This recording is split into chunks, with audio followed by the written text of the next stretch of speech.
know they did not just end that episode like that, because I'm just itching to watch the next one. And you don't gotta like the Last of Us show, but you gotta respect them for giving us Isabella Mercedes Dina. Oh my god. And this episode really had a lot happen. Either way, me and you know what we gotta do. We gotta talk about it. This is your spoiler warning. You have been warned. So we pick up with a flashback to 18 years ago in Seattle. And I know that ain't who I think it is. Josh. But this was all just foreplay to introduce us to Isaac, played by Jeffrey Wright. Oh my goodness, this casting is elite. We get introduced to some town folk. Wait, hold on. That's Cassie's mom. Wait, hold on. That's Ted's mom. But her and Isaac got an agreement. Isaac grabs a couple of grenades and tosses them into the back of the caravan. All Josh could do is look at him like, really? As we see him starting to form his radicalized group. And he tells Buddy Boy in the background, everybody got choices. Make yours. Then we cut back to present day with Ellie and Dina in Seattle, day 1. And Dina thinks she's slick, but we all know she got a bun in the oven. Also, I thought it was funny how they were like, why are there so many fucking rainbows? Like, girl, that shit's about you. It's called foreshadowing. Also, we saw Weston's in the background. Thought we wouldn't notice, but we did. But they had their sight sets on Wolf Tower, and Ellie was like, I'm gonna pull up on their front door, let's go. But Dina was like, hold on, wait a minute now. She says, you don't just put your logo on something for everyone to see, unless it's heavily armed and you know people do not want to fuck around and find out. They really said I'm riding with no tent so they know it's me. And that's when we get the iconic aha take on me moment. And listen, she's not gonna be Ashley Johnson, but I think Bella nailed it. But who really sold it was Isabella Mercedes Dina. This entire look,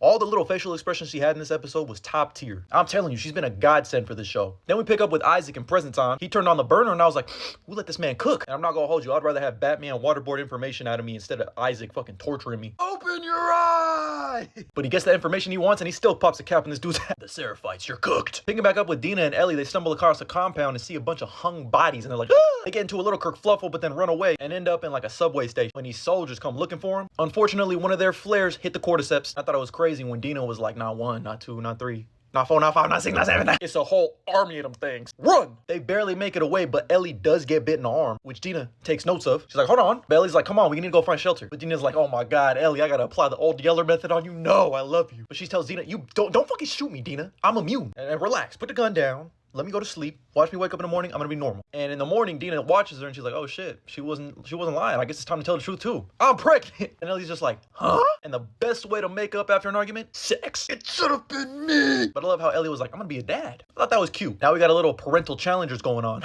But that's when they sense a disturbance in the force. There's a whole ass war going on in the distance. Ellie tells Dina, listen, I know you're pregnant. You don't gotta come with me if you don't want. But you don't say that to a Latina's face. Are you crazy? She tells Ellie, we ride together, we die together. Bad girls for life. And then we just cut to black like, bro, come on. You know, I definitely understand there's definitely valid criticisms for this show. I'm kind of been lukewarm on it. I'm still enjoying what I'm seeing. Having played the game, I'm not going to be one of those idiots that wants a shot-for-shot recreation of the game. There's no point in that. And I think the changes that they've made from the outsider's perspective looking in, because I'm watching it with people who have not played the game, they're enjoying the show more than me. It's almost like a hindrance to have a preconceived notion going into this. And no, it'll never be the game. That's peak. That's top tier. That's probably the best story I've ever played in a video game. That or Red Dead. The seeds